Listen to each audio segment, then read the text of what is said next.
సామెతలు 27వ అధ్యాయం 23వ వచనం. 22లో ఏం నేర్చుకున్నాం? మూడినంట రోటిలోని గోధుమల్లో వేసి రోకర దంచినను వాని మూఢత్వాన్ని వదిలిపోదు అని. అంటే మన కష్టం వలన లేకపోతే మన ప్రయాసం వలన ఏ మూర్ఖుడు కూడా వివేకిలాగా మారడు. కానీ మరి ఎలా మారుతారంట?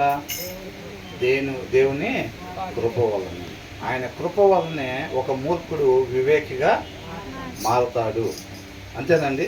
కాబట్టి నేను వాళ్ళని మార్చా, వీళ్ళని మార్చా, ఎంతమందిని మార్చా, వచ్చే నెల కల్లా వాళ్ళని మారుస్తాను, వచ్చే సంవత్సరం కల్లా ఈ కాలనీ మొత్తం మారుస్తానంటే మన చేతులు ఏమీ ఉండదు. అవునా? ఆ దినాల అపోస్తుల్లో చెప్పినట్టుగా ఒకరు పాదులు తీసేవాళ్ళు, ఒకరు నీళ్లు పోసేవాళ్ళు, ఒకరు ఎరువేసేవాళ్ళు, కానీ జీవం ఇచ్చేవాడు దేవుడే. అందుకనే రక్షణ ఎక్కడి నుంచి వచ్చిందంట? యెహోవా యొద్ద నుంచి వచ్చింది. ఆయన కృప వలనే రక్షణ వచ్చిద్దిలే, కానీ ఏ వ్యక్తి కష్టం వలన రక్షణ రాదు. దాన్ని మనం జ్ఞాపకం పెట్టుకోవాలి. కాబట్టి మనం ఏమాత్రం కూడా అతిశయపడటానికి వీలు లేదన్నమాట. సమస్త మహిమ ఆయనకి మాత్రమే చెల్లించేవారం ఉండాలన్నమాట. మనం ఒకరిని రక్షించాము, లేకపోతే ఎంతమంది రక్షణ పొందుకున్నారనేది మన చేతులు ఏది కాదు. తర్వాత 23వ వచనంలో ఏముందంట? 23వ వచనం దగ్గర నుంచి 27వ వచనం వరకు ఇది మనకి ఇండివిజువల్గా మనం సరి చేసుకోవటం. ఓవరాల్గా అయితే మాత్రం ఒక కాపర్లు ఎలాగ ఉండాలి అనే దాని గురించి చెప్పబడింది. మనకు మనమే ఒక కాపరిగా ఎలాగా దేవుడికి అప్పగించుకొని సరి చేసుకోవాలనేది కూడా మనం దీంట్లో నేర్చుకునే వారంగా ఉండాలి. ఇంక ఇటువైపు చూడాలండి. ఇంకా ఏంటంట?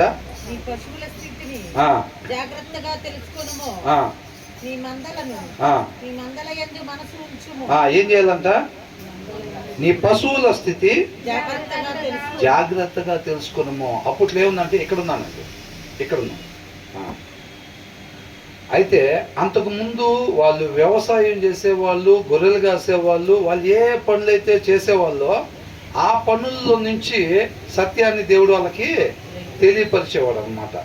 ఎందుకంటే వాళ్ళకి తేలిగ్గా అర్థం అవటం కోసం. అవునండి. కాబట్టి ఆ పదాలని వాడటం, దాంతో కంపేర్ చేస్తా వాళ్ళకి తేలికగా అన్ఎడ్యుకేటెడ్ అయినా సరే సత్యం తెలుసుకునే విధంగా దేవుడు వాళ్ళకి ఆ రీతిగా తెలియపరిచాడు, పోలికని చెప్పారనమాట. అందుకని ఇక్కడ ఏమంటున్నారంటే, ఒక కాపరి, పశువుల కాపరి ఎలాగైతే ఉంటారో మనకి ఇక్కడ ఆత్మల్ని కాసేవాళ్ళు కూడా, ఆత్మీయ ఆహారం పెట్టేవాళ్ళు కూడా, సేవకులు, కాపర్లు, వీళ్ళకు కూడా అలాగ పోల్చి చెప్పారనమాట. కాబట్టి అక్కడ మందల కాపర్ గురించి ఎలా చెప్తున్నారో దాన్ని మనం ఆత్మీయంగా ఎలా తీసుకోవాలో ఉంది. ఏం చేయాలంట? నీ పశువుల స్థితి జాగ్రత్తగా తెలుసుకొనుము అని అంటున్నారు. అంటే ఇక్కడ కాపర్ ఏం చేయాలి? ఇప్పుడు ఇక్కడ వచ్చే ప్రతి ఒక్కళ్ళు కూడా గొర్రెలుగా అన్నమాట. ఇక్కడ ఉండే వాళ్ళు కాపరిగా ఉంటున్నారు. కాబట్టి నీ పశువుల స్థితి జాగ్రత్తగా, నీ ఫెలోషిప్ అసలు ఏ స్థితిలో ఉంది ఆత్మీయంగా, ఆ చివరు కూర్చున్న వాళ్ళు ఎలాంటి పరిస్థితుల్లో ఉన్నారు, వాళ్ళ పక్కన కూర్చున్న వాళ్ళు ఎలాంటి పరిస్థితుల్లో ఉన్నారు, ఆత్మీయంగా వాళ్ళు ఏ స్థితిలో ఉన్నారు, రక్షణలో వాళ్ళు ఎలా వృద్ధి చెంది ఉన్నారు, కొంతమంది వాళ్ళ పక్కన ఉన్న వాళ్ళు రక్షణ కూడా ఇంకా తీసుకోకుండా ఉన్నారు. ఇవన్నీ కూడా ఆ కాపరి గమనించుకోవాలన్నమాట. అవునండి. మందం తీసుకెళ్తూ ఉంటాడు కాపరి. ఎలా తీసుకెళ్తాడు? చిన్నపిల్లల మొత్తాన్ని ఒక దగ్గర పెట్టుకొని, మరీ చిన్నగా ఉన్నదాన్ని అవసరమైతే ఒళ్ళో పెట్టుకొని, మిగతా వాటిని తీసుకొని, అవునా, జాగ్రత్తగా చూసుకుంటా ఏది దాంట్లో నడవలేకుండా ఉంది, ఏది నడవగలిగి ఉంది, ఏది ఏ స్థితిలో ఉందో ప్రతిదీ కూడా కాపరి క్షుణ్ణంగా గమనించుకుంటూ ఉండాలన్నమాట. గమనించుకుంటా ఆ మందని తీసుకెళ్లేదిగా ఉండాలి. దేనికి ఎక్కువ ఆహారం పెట్టాలి, దేనికి తక్కువ ఆహారం పెట్టాలి, దేనికి గడ్డి కానీ ఇది పెట్టచ్చు, కొన్నిటికి ఈ మిక్సింగ్ చేస్తారు కదా, కుర్తి కానీ లేకపోతే ఇట్లా పెడతారు కదా, దేనికి ఏ ఆహారం పెట్టాలి, దేనికి ఎంత ఆహారం పెట్టాలి, మొత్తం కూడా జాగ్రత్తగా చూసుకోవాలి. అన్నిటికీ ఒకటేలాగా పెడతారా? అన్నిటికీ ఒకటేలాగా పెట్టరు అన్నమాట. కాబట్టి ఆ జాగ్రత్త ఆ కాపరికి ఉండాలి. ఫస్ట్ ఆఫ్ ఆల్ చేయాల్సిన పని, ప్రతి ఒక్కళ్ళు కూడా ఆ బాబు ఏ స్థితిలో ఉన్నాడు, ఆ బాబు రోజు వస్తున్నాడు అనుకోండి, తన ఆత్మీయ స్థితి ఎలాగుంది, ఇప్పుడు తను వస్తున్నాడు అనుకో, జాషువా వస్తున్నాడు, జాషువా స్థితి ఎలాగుంది, నేను జాషువాతో ఎంత సమయం గడపాలి ఫెలోషిప్లో? నాకుండే ఆ 2 గంటల్లో ఆఫ్టర్ వాక్యం అయిపోయిన తర్వాత కొంత సమయం కాపరి మాట్లాడాల్సి వస్తే జాషువాతో నేను ఎంత సమయం మాట్లాడాలి, రిక్కీతో ఎంత సమయం మాట్లాడాలి, ఇమ్మాన్యుయల్ బ్రదర్తో నేను ఎంత సమయం మాట్లాడాలి, అది మొత్తం కూడా కాపరికి తెలిసి ఉండాలన్నమాట. అర్థమవుతుందండి? ఎవరెవరు ఏ స్థితిలో ఉన్నారు, ఏ కుటుంబంతో నేను ఎంతసేపు మాట్లాడాలి, ఏ కుటుంబంతో ఏం మాట్లాడాలి, నేను ఏ కుటుంబం దగ్గర ప్రార్థనలో వాళ్ళు లేకగా ఉన్నారా అంటే వెనకబడి ఉన్నారా, వీళ్ళు వాక్యం చదివే దాంట్లో వెనకబడి ఉన్నాడా ఈ వ్యక్తి, లేకపోతే అదంతా కూడా ఆ స్థితిని జాగ్రత్తగా తెలుసుకో అని అంటున్నారు. అర్థమవుతుందండి? మనం ఇండివిజువల్గా ఏం చేయాలంటే, ఇప్పుడు దావీదు అన్నాడు, ఏమన్నాడు? ప్రభువా, నాలో నీకు ఆయాస్కరమైంది ఏదైతే ఉందో దాన్ని తీసివేయి. నేను ఎక్కడైతే వెనకబాటు కలిగి ఉన్నానో, ఎక్కడైతే ఉండకూడదుందో దాన్ని తీసే ప్రభువా. నేను ఉండాల్సింది ఎక్కడైతే వెనకబాటు కలిగి ఉన్నానో ఆ ప్రదేశంలో నేను ఉండాల్సిన రీతిగా ఉండేటట్టుగా నన్ను సరిచేయి ప్రభువా అని అంటున్నాడు.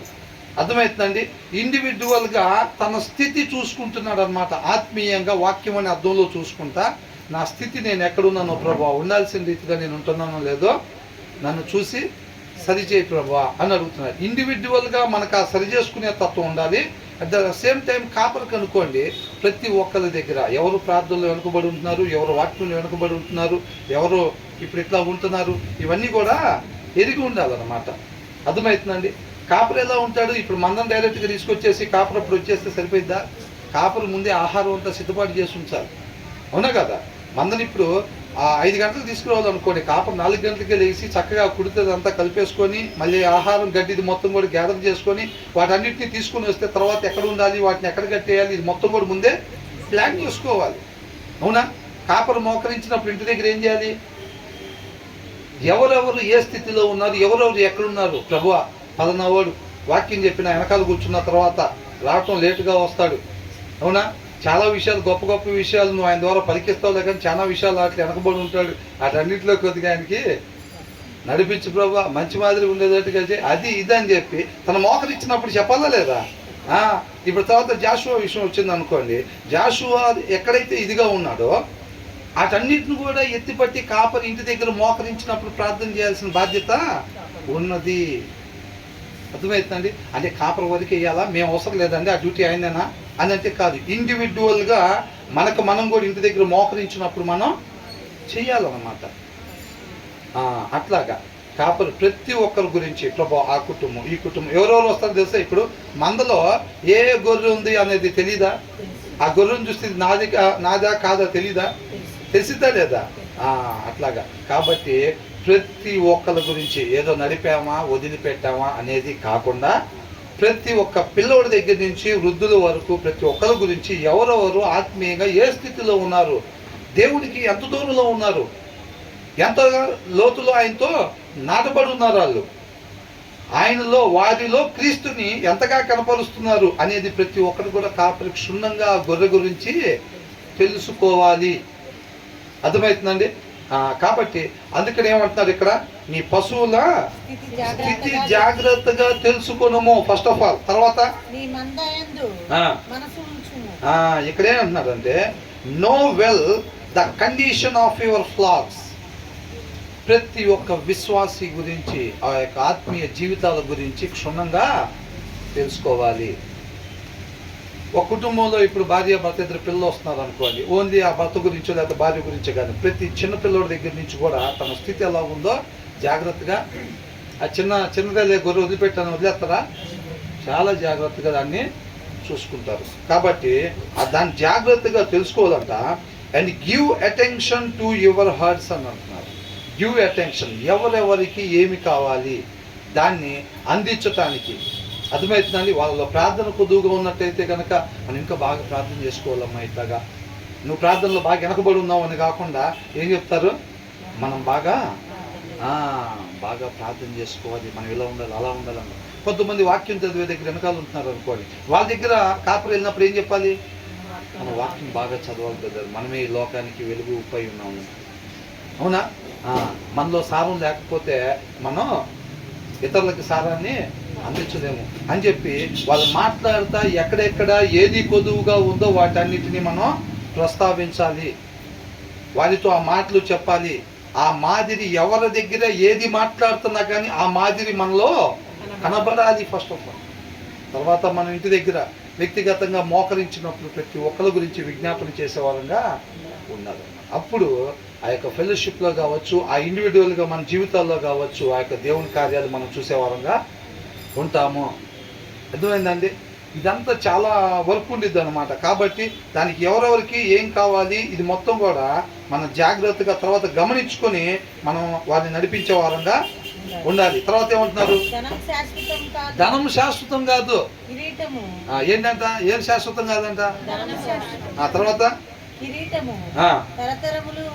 తరతరములు ఉండునా అని అంటున్నారు. కొంతమంది ఏం చేస్తారు? సేవలోకి వచ్చే సంవత్సరం కాదు, పెద్ద కారు వేసుకుని దిగిపోతా ఉంటారు చర్చిల దగ్గర. ఎట్లా వస్తుంది? ధ్యాస అంతా ఎక్కడ? గురి అంతా ఎక్కడ? దశంభాగాలు ఇచ్చే బియ్యం దగ్గర, పెట్టే కొత్త వస్త్రాల దగ్గర. పండగలకి ఏం పెడతారు పాస్టర్ గారు వాళ్ళకి? కొంతమంది స్తోమత ఉండే వాళ్ళు బట్టలు పెడతా ఉంటారు పాస్టర్ గారికి, పాస్టర్ గారికి. అవునా? బట్టలు పెడతా ఉంటారు, బియ్యం తీసుకొస్తూ ఉంటారు. ఏంటో ఏదో కవర్ పట్టుకొచ్చింది మనకైనా ఏంటి? మరి అమ్మ కూర్చో, ముందు కూర్చో, ఇవ్వండి సీట్ ఇవ్వండి, కవర్ తెచ్చింది. కవర్ లేని వాళ్ళు లాస్ట్లో కూర్చోండి. ఏంటంట? కవర్లు తీసుకొచ్చేవాళ్ళు ముందు కూర్చోవటం, దశంభాగాలు ఇచ్చేవాళ్ళు ముందు కూర్చోవటం. దశంభాగాలు అది ఈ మధ్య ఇవ్వటం ఆపేశారంటే వాళ్ళ దగ్గర సమయాన్ని గడపటం. చర్చ అయిపోయిన తర్వాత వాళ్ళు ఏంటి ఈ మధ్య ఇవ్వట్లేదా? ఇంటి దగ్గర వెళ్ళిన తర్వాత లెక్కలు చూసుకొని వాళ్ళు ఇవ్వట్లేదు ఈ మధ్య. చర్చ అయిపోయిన తర్వాత వాళ్ళతో కొద్దిసేపు సమయం గడపాలి మనం. ఎవరు వాళ్ళ మైండ్ జడగొట్టినట్టున్నారు. పాస్టర్ గారు వాళ్ళకి పెద్దకి ఇవ్వాల్సిన పని ఏం లేదని ఎవరు చెప్పుంటారు. కాబట్టి వాళ్ళు ఇవ్వట్లేదు ఈ మధ్య. వాళ్ళతో కొద్దిగా మళ్ళీ మనం మాట్లాడి కనెక్షన్ పర్ఫెక్ట్గా ఆ ట్యూబ్లోంచి నీళ్ళు వెళ్ళేటట్టుగా జాగ్రత్తగా చూసుకోవాలి. చూసుకుంటే ఇప్పుడు అట్లా ఉందనుకోండి, దాని మీద ధ్యాస ఉండొచ్చా లేదా?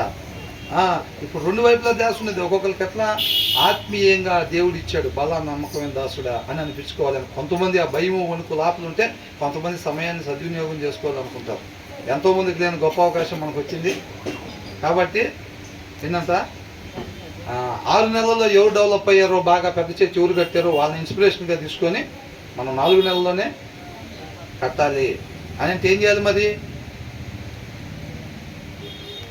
నిమ్మకాయ రసం చేస్తారు కదా బయట, ఎలాగా? అది నొక్కేది ఒకటి ఉండేదిగా, తీసుకోవడం, దాంట్లో పెట్టడం, నొక్కటమే, మళ్ళీ ఇంకోటి తీసుకోవటం, పెట్టడం, నొక్కటమే. కొత్త ముందు తీసుకొచ్చి పెడతా ఉండాలి. ఏమని? చేపలు కొద్దువుగా ఉన్నాయి, కుర్చీలు కొద్దువుగా ఉన్నాయి, లైట్లు కొద్దువుగా ఉన్నాయి, రేకులు కొద్దువుగా ఉన్నాయి, మ్యాట్లు కొద్దువుగా ఉన్నాయి. అనేక అవసరతలు మన మందిరంలో అంటే మన దగ్గర వినపడలేండి అయ్యి దేవుడి కృపను బట్టి బయట. అవునా? ఇట్లా చెబుతున్నారని అనుకోబాడు. బయటలో ఇది చెప్తారేంటి సైలెంట్గా అని అనుకుంటారేమో. మా చర్చిలో ఏమి ఉండవులేండి చెప్పేసాం. అయితే ఇలాంటివన్నీ కూడా తీసుకొచ్చి ముందు పెడతా ఉంటారు. ఎందుకంటే మనం అవి చెప్పలేదనుకో, వీళ్ళకి ఒకవేళ దశంభాగం డబ్బులు లేకపోతే ఏదన్నా ప్రమోషన్ వచ్చిన డబ్బులు అవి ఉంటే అవి గబక్కన వేరే దగ్గర ఇస్తారు. మా చర్చిలో ఏం అవసరం లేవు, పాస్టర్ గారి చోట్ల అన్నీ ఉన్నాయి అనుకుంటా అట్లయితే అని చెప్పి ఏం చేస్తారంటే కొంతమంది ఎనీ టైము ఏదో ఒకటి పెట్టి ఉంచుతారు అక్కడ. ఎందుకంటే ఇలా అటు ఇటు అక్కడ ఇవ్వకుండా.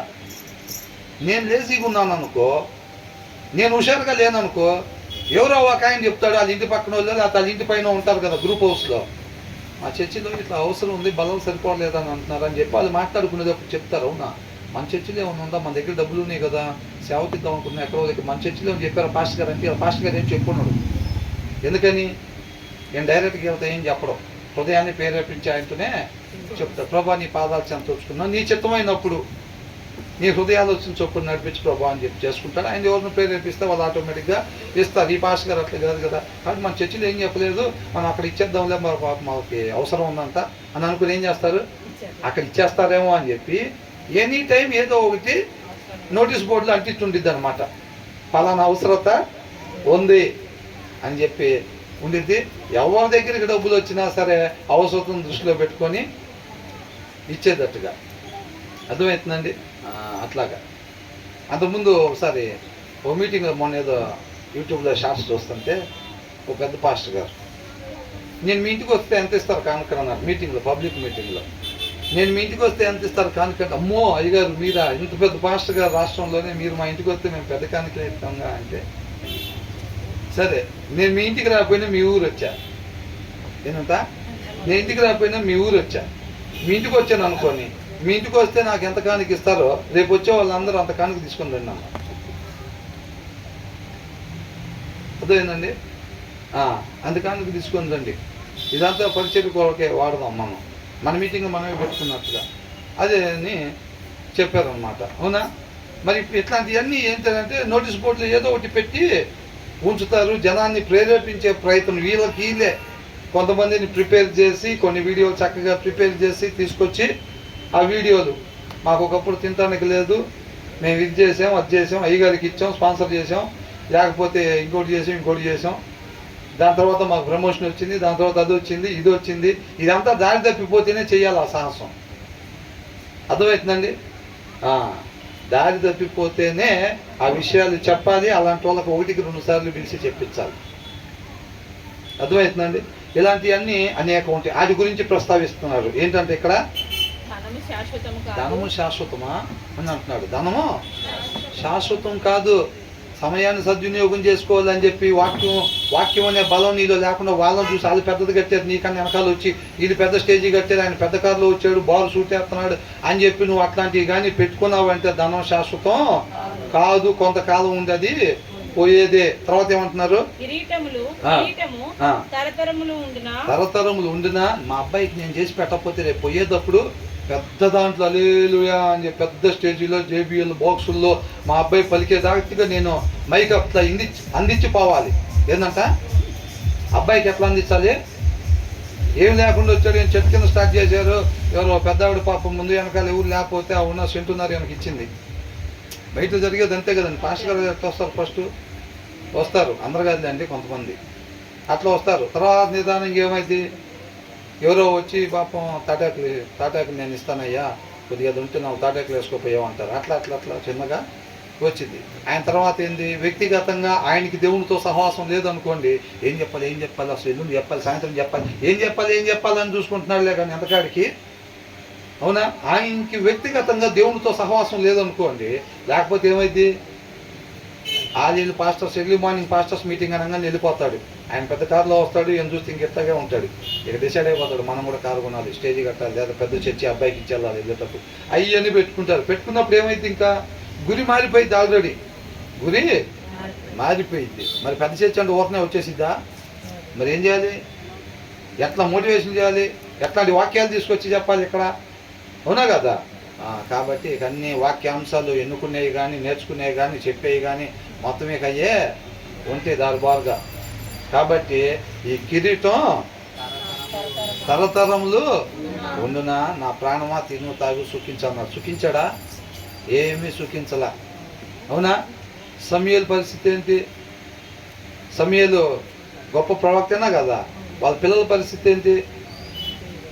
ఏది ఎలాంటాడు? పెద్ద పాస్టర్ గారేగా, మరి వాళ్ళ పిల్లల పరిస్థితి ఏంటి? ఇటుపోయింది. అవునా కదా? మరి పరిస్థితి అలా ఉండిద్ది అనమాట.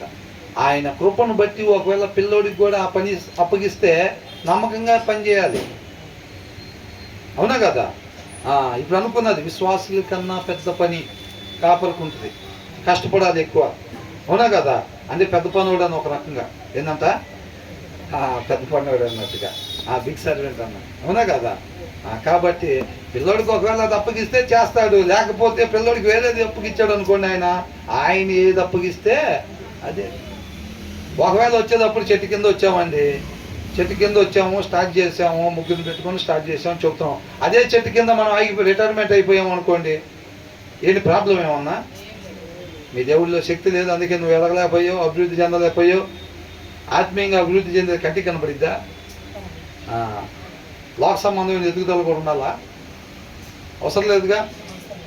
అది చాలామంది ఏం చేస్తారంటే, మన దేవుడికి శక్తి లేదనుకుంటారు. ఒక పెద్ద పాస్టర్ గారు చెప్తుంటే కూడా విన్నా, మిగతా వాళ్ళు మీ పాస్టర్ గారికి శక్తి లేదు, మీ దేవుడికి శక్తి లేదు మీకు గీయటానికి అని అనుకుంటారు. అందుకనే దేవుడు ఇచ్చాడు, పెద్ద కారులో తిరుగుతున్నా, సూట్లు వేసుకొని తిరుగుతున్నాం. అవునండి, మా దేవుడు ఇవ్వగలిగినోడు, అందుకనే ఇచ్చాడు. మా దేవుడు శక్తి లేనివాడు కాదు అని చెప్పి చెప్తున్నాడు ఆయన. అర్థమవుతుందండి? మరి లాజరు అలాగే ఉండి ఆయన కురుపులు కుక్కలు నాగుతుంటే కూడా అట్లాగే ఉన్నాడు, చనిపోయాడుగా. మరి అప్పుడేమనుకున్నారు మరి అవునా? ఇస్తేనేనా శక్తి కలిగినోడా? ఆయన్ని ఆయనగా తెలుసుకోవాలి. వాళ్ళేదో అనుకుంటారు, వీళ్ళేదో అనుకుంటారు అనేది కాదు. ఆయన్ని ఎలా బయలుపరుచుకోవాలో జనానికి ఆయన చూసుకుంటాడు. అది మనం నమ్మకంగా చేసే పని మనం చెయ్యాలంతే. అర్థమవుతుందండి? కాబట్టి మనం డెవలప్ అవ్వాలి. అప్పుడే మన దేవుడు శక్తిమంతుడు అనుకునేవాడు. లేకపోతే ఇలాగా బైబిల్ ఎక్కడన్నా రాసుందా? ధనవంతుల గురించి రాసుందా? సమూయేలుకి ఏం చెప్పాడు? ఏంది ప్రభువా తైలపు కొమ్ము నింపుకోమంటావు, తేప పోయి వాళ్ళ తల మీద పోయి వీళ్ళ తల మీద పోయి అంటావు, నీ తల మీద పోసుకొని ఎప్పుడు చెప్పవా? నమ్మకంగా చేస్తున్నాగా అనుకున్నాడు ఎప్పుడైనా? బ్రతికినంత కాలం నువ్వు తీసుకుని వెళ్ళి తైలపు కొమ్ము నింపుకో, ఆయన అభిషేకించంటే వెళ్ళి ఆయన అభిషేకించడం అంతవరకే. ఈయన అభిషేకించమంటే ఈయన అభిషేకించడం అంతవరకు. అంతే తప్ప ఏదో దినాన నా తల మీద కూడా పోసుకోమని చెప్తాడు ఆయన చెప్పి అతని ఫీలింగ్స్ లోపల ఆయన అంతరంగాన్ని చూసేవాడు అన్నమాట. అర్థమవుతుందండి? ఏ ఆత్మ కూడా నశించిపోకూడదు అనే ఒక భారం తప్ప వేరొక భారం మన హృదయంలో ఉన్నదంతే. దానికి కావాల్సిన బలం అండి. నేను చెప్పినంత తేలిక కాదు, మీరు విన్నంత తేలిక కాదు. ఆ వాక్య సారాంశం అనే బలం మనలో ఉంటేనే మన చుట్టుపక్కల వాళ్ళు పెద్ద చర్చిలు కడతా ఉంటారు, పెద్ద కారులో వస్తూ ఉంటారు, బారు సూట్లు వేస్తూ ఉంటారు. అవన్నీ వేస్తున్న బలాన్ని నమ్మకమైన మంచి దాసుడు అనే పరిచర్య మనం వాళ్ళ మధ్యలో చేయగలుగుతాము. ఆ వాక్య సారాంశం అనే బలం మనలో లేకపోతే మాత్రం ఎంతటి వాళ్ళైనా సరే పడిపోవాల్సిందే. అర్థమవుతుందండి? ఎంతటి వాళ్ళైనా పడిపోవాల్సిందే. ఏం లేదు, ఎంత భయంకరంగా ఉందనుకున్నారు, చెయ్యాలి చెయ్యాలి పరిచర్య చేయాలని అనుకుంటారు, వస్తారు. పాస్టర్స్ అంతా ఏకత్వం కలిగి అంటే వన్నెస్ అని ఇలా తయ్యని ఇయ్యని పెడుతున్నారు. అవునా? అక్కడికి వెళ్ళినప్పుడు ఏమైపోతుంది? వాళ్ళ మధ్యలో మరి కూర్చోవాలి, వాళ్ళ మధ్యలోకి వెళ్ళాలని అంటే మరి లేడీస్ అయితే మరి వాళ్ళు ఎట్లాగా శారీ పిన్లు ఎట్లాంటి పిన్లు పెడుతున్నారు, వాళ్ళు ఎలాంటి చెప్పులు వేసుకొస్తున్నారు, ఎలాంటి కలర్స్ వాడుతున్నారు, ఎలాంటి మోడల్ హెయిర్ స్టైల్స్ వేస్తున్నారు, మరి జెంట్స్ అయితే ఎలాంటి కోట్లు వేస్తున్నారు, ఎలాంటి బూట్లు వేస్తున్నారు, మరి ఇవన్నీ కూడా చూసుకుంటున్నారు. దారి మళ్ళీపోయే పరిస్థితి చాలా ఉంది ఒకరిని చూసి ఒకరు. అర్థమవుతుందండి? కాబట్టి ఇండివిజువల్గా ఒక ఫెలోషిప్ దగ్గర నుంచి దేవుడు ప్రేరేపించి మనకి ఇండివిజువల్ పరిచర్య అప్పగించినప్పుడు ఆయన ఆత్మ నడిపింపు మనల్ని ఎలా నడిపిస్తున్నాడో దాని ప్రకారం మనం ముందుకు పోయే వాళ్ళంగా మనం ఉండాలి అన్నాడు. కాబట్టి కిరీటములు తరతరములు ఉండునా, నీకున్నది ఏదైతే ఆ హోదా ఉందో నువ్వు దాన్ని మా అబ్బాయికి అందించాలి, నీకు ఎవరు రావటానికి లేదు. ఎవరన్నా పాటలు బాగా పాడుతుంటే వాళ్ళకి ఈ బాగా ఇంకా ఇంట్లో మాట్లాడుకుని వచ్చి భార్య భర్త పిల్లలు మాట్లాడుకుని వచ్చి ఎవరన్నా బాగా చర్చిలో పాటలు పాడుతున్నారు అనుకోండి, వాళ్ళకి ఈపోతే అవునా? మన అమ్మాయి పాడిన దానికన్నా మన అబ్బాయి పాడిన దానికన్నా మనం పాడిన దానికన్నా వాళ్ళు బాగుపడుతున్నారు. ఏమో ఎవరు తెలుసు, వాళ్ళు రేపో మాపో పోయి ఇంకొకటి పెట్టారనుకో, వాళ్ళు పాటలు బాగా పాడతారని ప్రార్థన బాగా చేస్తారని జనం అక్కడికి వెళ్ళిపోతారని వాళ్ళకి ఈకుండా ఉంటే, ప్రార్థన బాగా చేస్తారని వాళ్ళకి ఈకుండా ఉంటే అవునా కదా? కాబట్టి మనం ఏంటంటే ఆత్మ నడిపింపు ప్రకారంగానే మనం ఉండేవారంగా ఉండాలి తప్ప ఏమాత్రం భయపడే వారంగా మనం ఉండకూడదు అన్నమాట. అర్థమవుతుందండి?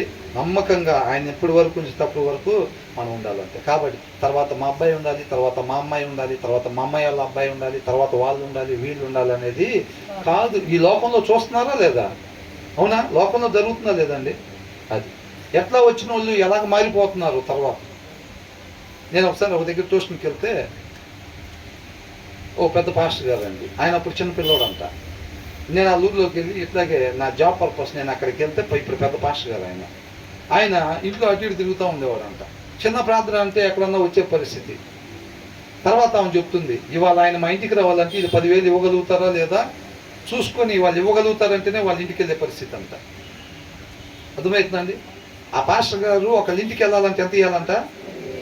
మినిమం వాళ్ళు 10,000 ఇవ్వగలిగితేనే వాళ్ళ ఇంటికి అంట, లేకపోతే వెళ్ళేది లేదండి. ఇవాళ అలాగ మారిపోయారంట. ఇవన్నీ నేను విన్నాయే చెప్తున్నానండి. అర్థమవుతుందండి?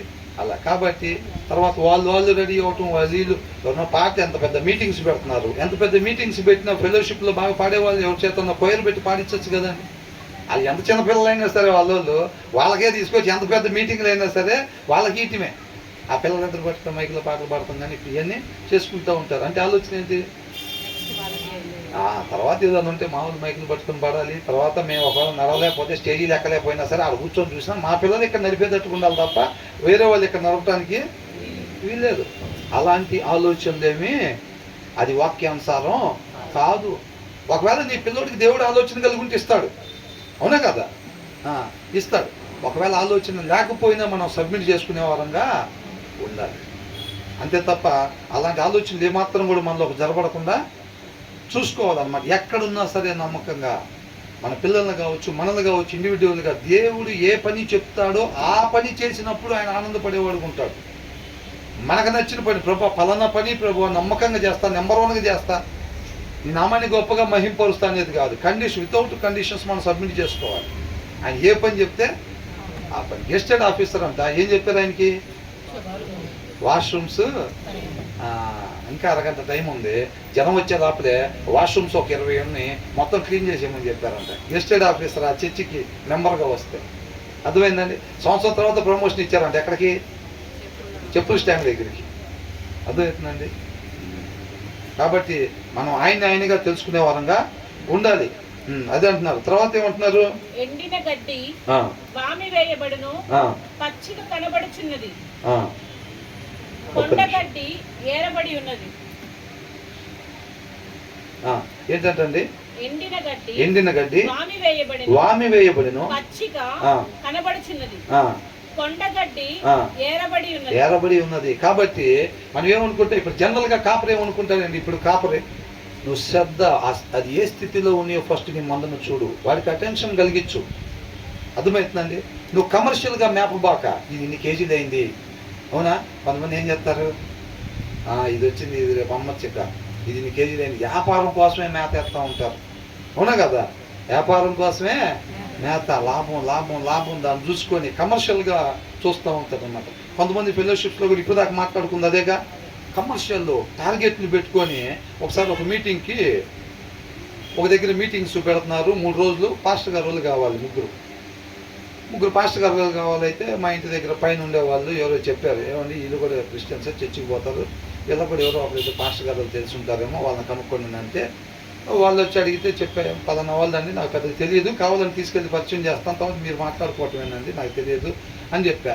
సరేనండి అని అన్నారు. ఇంకొక ఆయన కూడా కావాలని 3 రోజులు కావాలని అంటే, సరే మంచిగా వాక్యం చెప్పేవాళ్ళు ఎవరున్నారు, ఒక 3 పేర్లు చెప్పాం. 3 పేర్లు చెప్తే అందులో ఒక ఆయన ఏమన్నాడంటే, ఆయన డైరెక్ట్గా మాట్లాడుకోకూడదు కదండి, వాళ్ళ తమ్ముడికి ఇచ్చాడు. వాళ్ళ తమ్ముడు ఇవన్నీ ముందు వ్యవహారాలు మాట్లాడతాడనమాట. ఆ పాస్టర్ గారు వచ్చినప్పుడు తమ్ముడు ముందే ఫోన్ చేసి, అదేనండి మరి ఇప్పుడు ఇక్కడ రమ్మన్నారు కదా, మరి దానికి మరి మిగతా విషయాలు ఏంటంటే అది మాట్లాడదామని ఫోన్ చేశాను, మరి మనకు కూడా ఉంటాయి కదండి. ఏం లేదు, మనం ఇట్లాగా ఒక 1 ఇయర్లో మంచి చర్చి కట్టాలని మనం టార్గెట్ పెట్టుకున్నాము. ఇది వాస్తవం జరిగిందని చెప్తున్నాను. 1 ఇయర్లో పెద్ద చర్చి కట్టాలని టార్గెట్ పెట్టుకున్నామండి, మరి అదే దాని గురించి ఒకసారి మాట్లాడదామని. ఏం పెట్టుకున్నారంట? 1 ఇయర్లో అంట పెద్ద చర్చి కట్టాలని టార్గెట్ పెట్టుకున్నారంట. ఇంత పెద్ద చర్చి ఇన్ని ఎకరాల్లో కట్టాలని చెప్పి టార్గెట్ పెట్టుకున్నారంట. మరి ఇప్పుడు టార్గెట్ పెట్టుకుంటే వీళ్ళు ఏదో చిన్న మీటింగ్, అది మామూలు పల్లెటూరు అండి, వీళ్ళు ఎంత ఇవ్వాలి లెక్కన? వీళ్ళు అనుకునే అంత ఇయ్యలేరు అనుకోండి. వాళ్ళు ఏం చేస్తారండి? ఎన్ని 500 పోగేస్తే అంత పెద్ద చర్చి కట్టాలి, ఆయన 500 ఇస్తాడంట. ఎన్ని 500 పోగేస్తే అంత పెద్ద చర్చి మనం ఇప్పుడు కట్టాలి. మనం ఏదైనా సరే 50,000 పైన వాళ్ళ సంగతే చూసుకుంటే మనం అనుకునే టైం లోపల దాన్ని కట్టగలుగుతాము అని అన్నారు. ఆ మాట అన్నారు. తర్వాత నేను మీటింగ్స్ పెట్టినానైతే ఒకసారి కనుక్కొని చెప్తానండి అని అన్నా. కనుక్కొని చెప్తాను బ్రదర్ ఎట్లా అన్నారంటే, అట్లా అన్నారా, అట్లంటే వదిలేసే వాళ్ళు అవసరం లేదు మనకు అన్నాడు. అర్థమైందండి. ఏనా మాట. కాకపోతే వాళ్ళు వెనకాల ఇంకొక మాట ఏమన్నారంటే, ఏం లేదులేండి ఇట్లా అంటున్నాను వేరేలాగా అనుకోబాకండి బ్రదర్, ఒక్కొక్కసారి మాకు కూడా ఇబ్బంది ఎదురవుతూ ఉంటే కడపలో మీటింగ్స్ పెట్టారంట.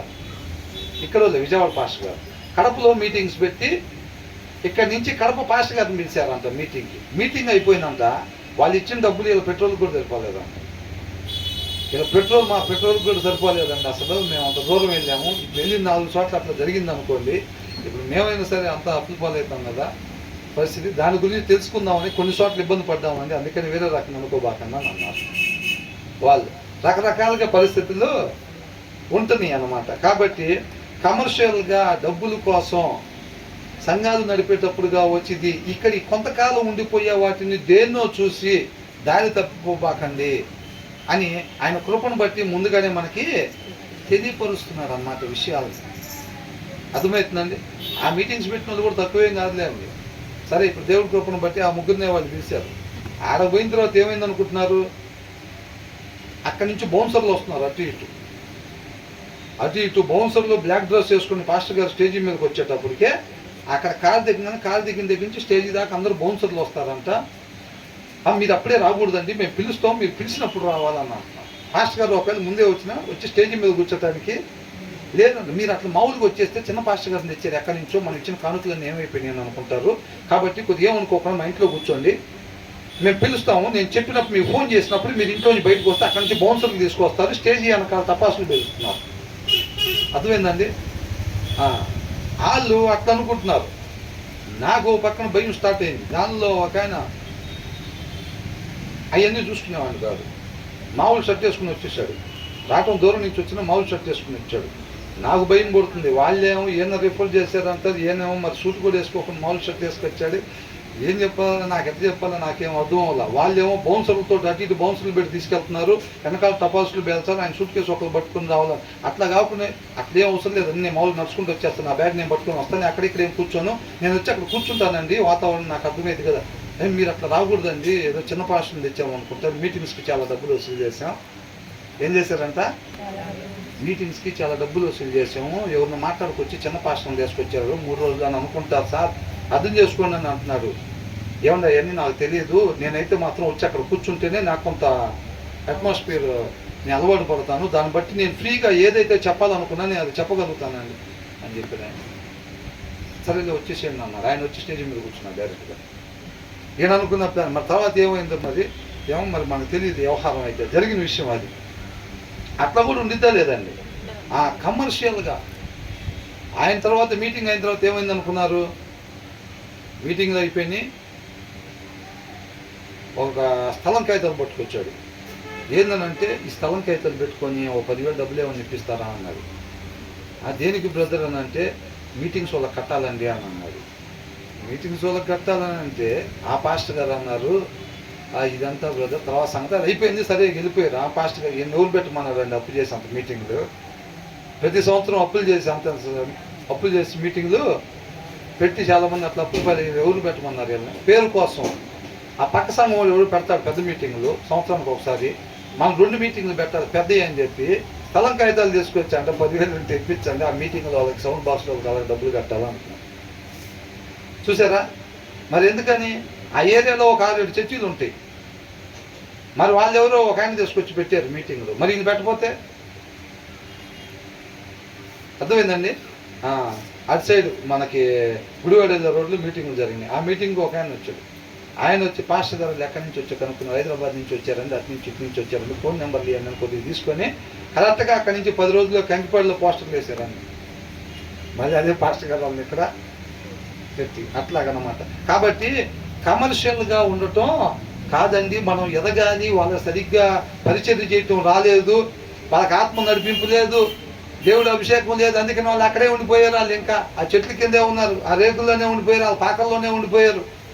అవునా? నేను ఎప్పుడు వచ్చా? 6 నెలల క్రితం వచ్చా. ఇవాళ చూడండి ఎంత పెద్ద కారులో వచ్చాను.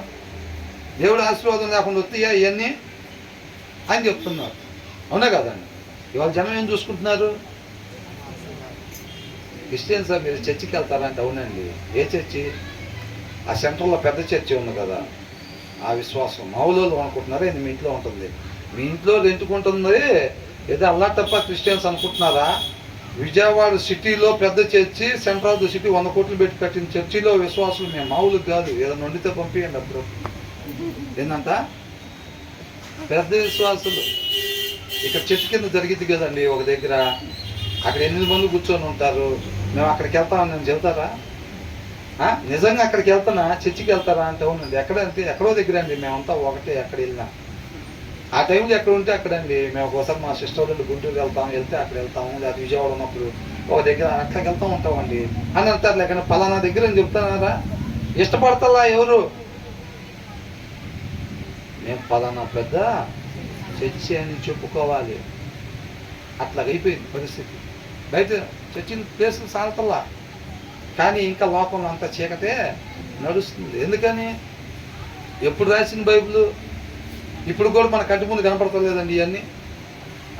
కాబట్టి ఏంటంట, ధనము శాశ్వతం కాదు, నువ్వు నుంచున్న ప్లేస్ మామూలు కాదు. అవునా? నువ్వు నుంచున్న ప్లేసు మా ఊళ్ళో.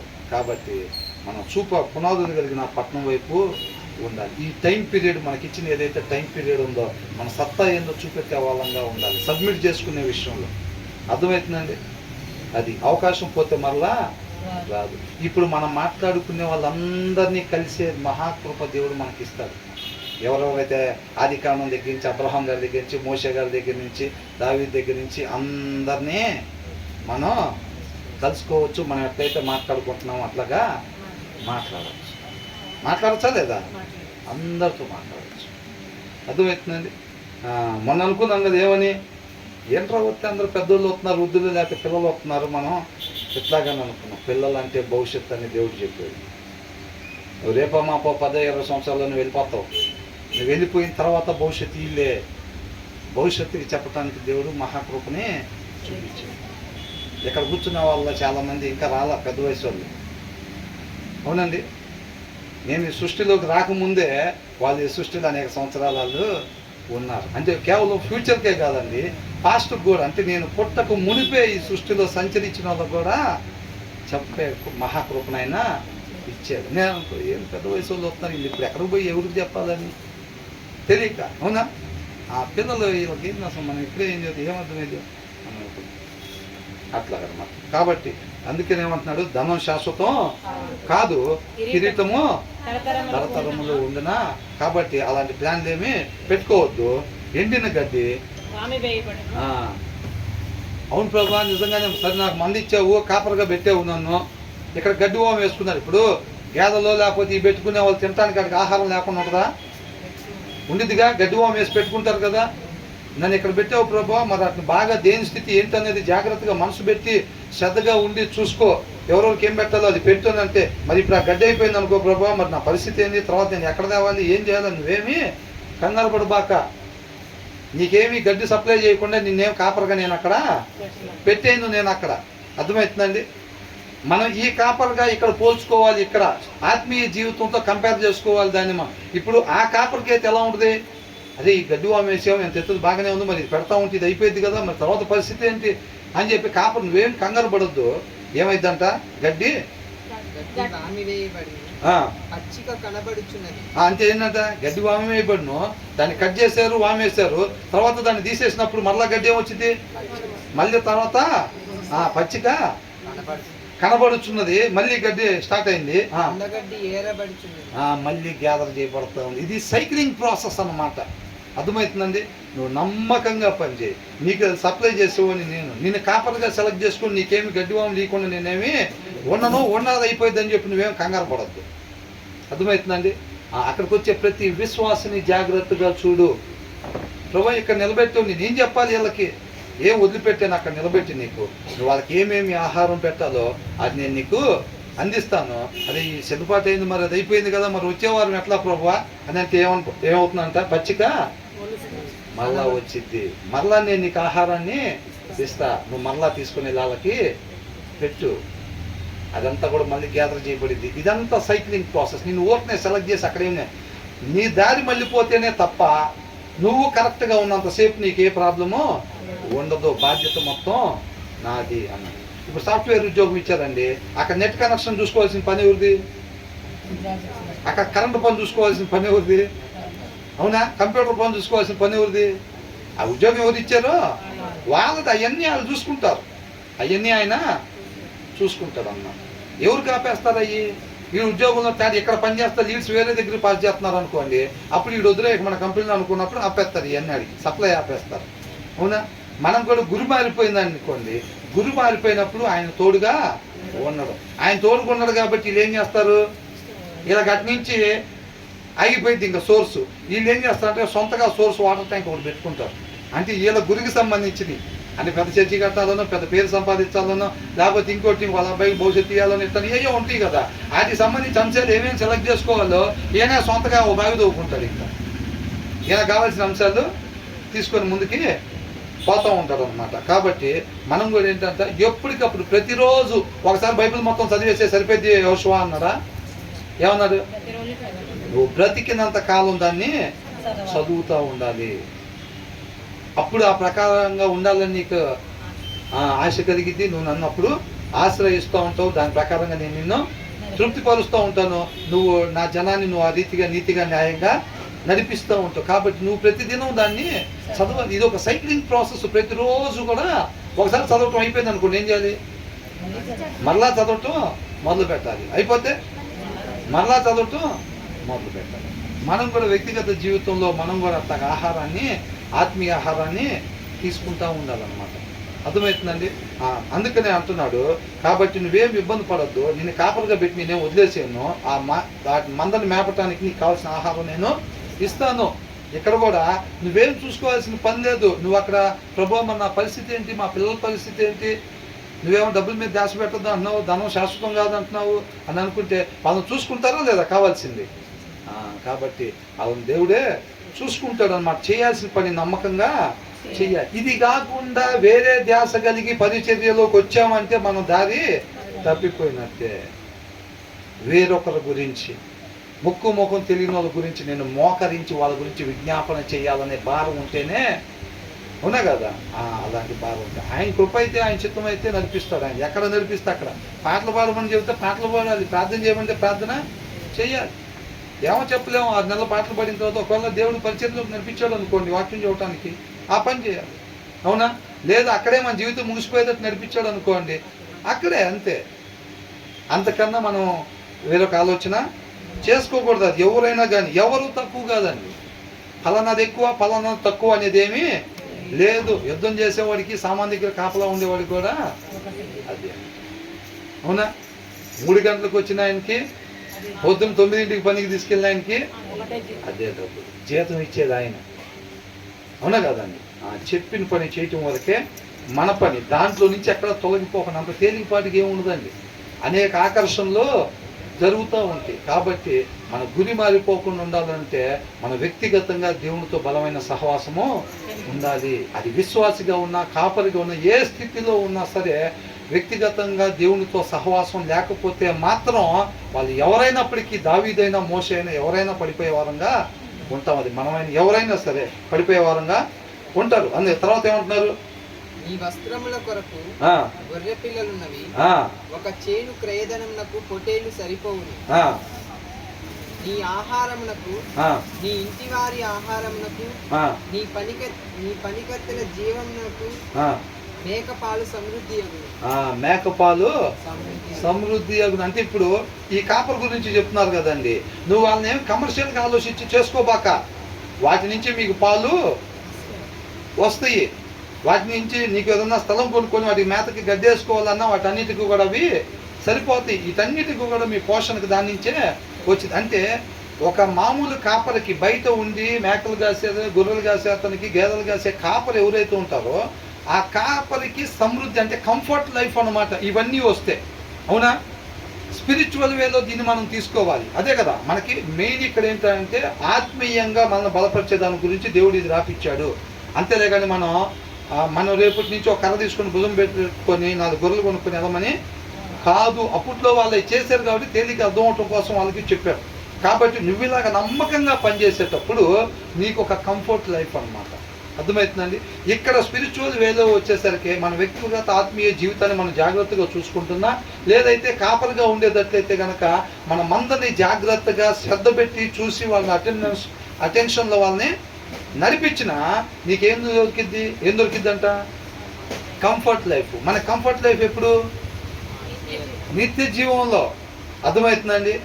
నువ్వు ఏ గొర్రె కోసం, ఏ విశ్వాసి కోసం ఎంత సమయం కేటాయించావు, ఎంతగా ఆలోచించావు, ఎంతగా విజ్ఞాపన ఇంటి దగ్గర చేసావు, ఎంత శ్రద్ధ కలిగి ఉన్నావు. అదే ఫలానా వాళ్ళు ఇప్పుడు మాస్టర్ కూడా ఏమనుకుంటారు, ఇది పర్లేదురా, ఈ 6 బాగా చదువుతారు, ఆ 3 పిల్లలే పాస్ అవుతారా లేదా అని.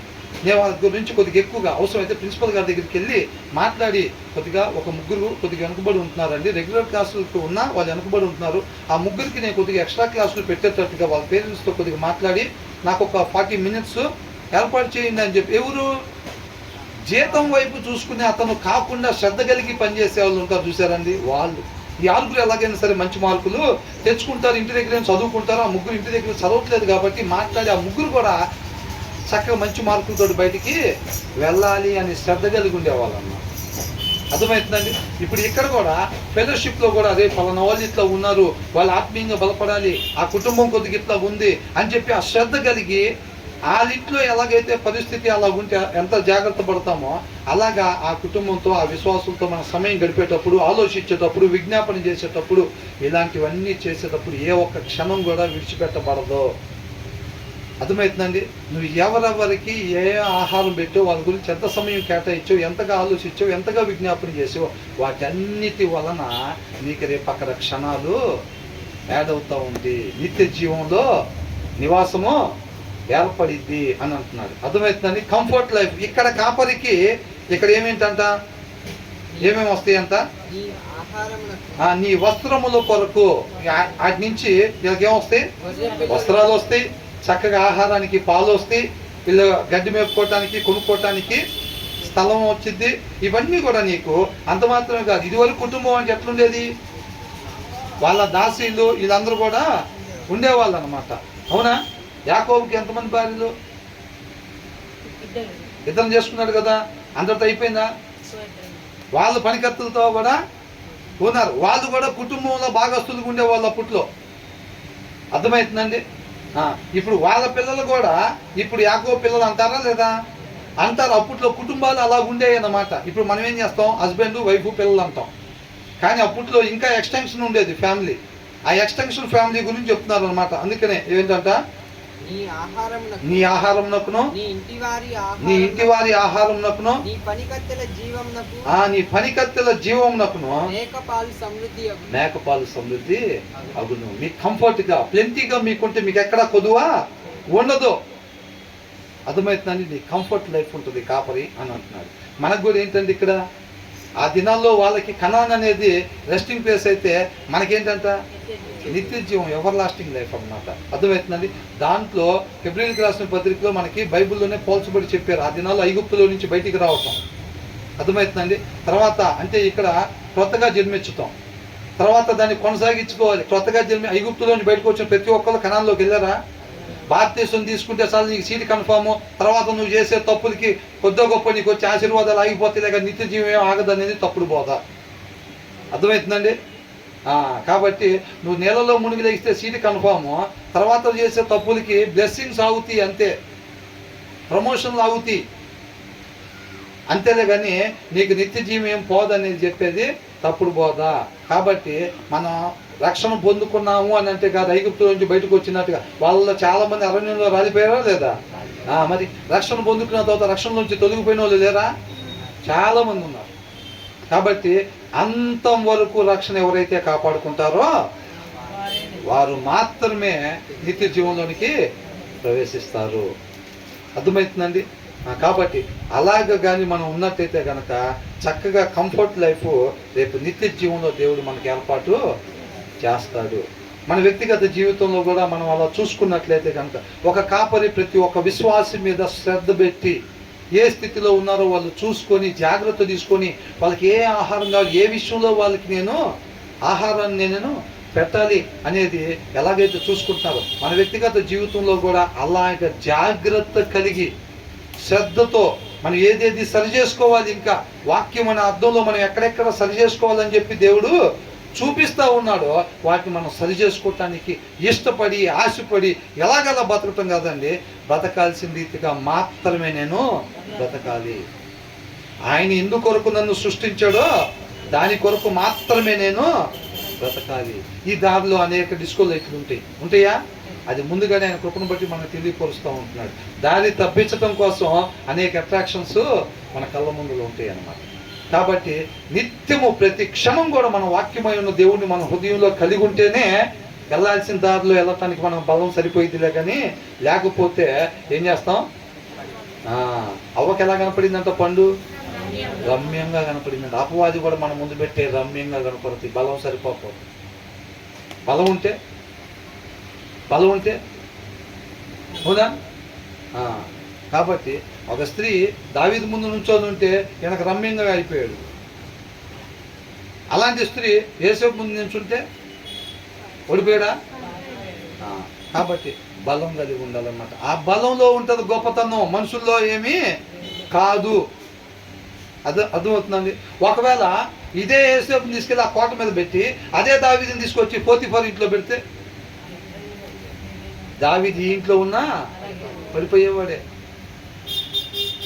అవునా? ఈ వ్యక్తి అక్కడ ఉన్నా నిలబడే ఉండేవాడు. అర్థమవుతుందండి.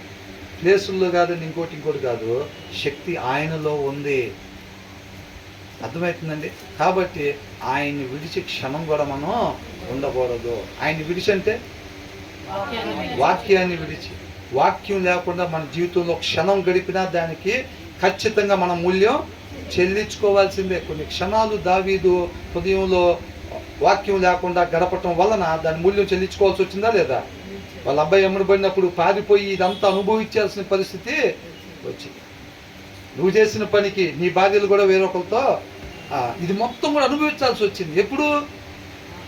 తను పశ్చాత్తాప పడిన తర్వాత. అవునా కదా? నిజంగా పశ్చాత్తాప పడిన తర్వాత దేవుడు మరణానికి గురి కాకుండా దాని పాపాన్ని పరిగణలోకి తీసుకున్న తర్వాత ఇదంతా కూడా అనుభవించాల్సి వచ్చింది. ఎందుకని? దేవుడి మాట లేకుండా కొన్ని క్షణాలు ఆయన గడిపాడు కదండి. మరి దానికి మూల్యం చెల్లించుకోదా లేదా? కంపల్సరీగా ఎదుర్కోవాల్సిందే అందరూ, మనం కూడా.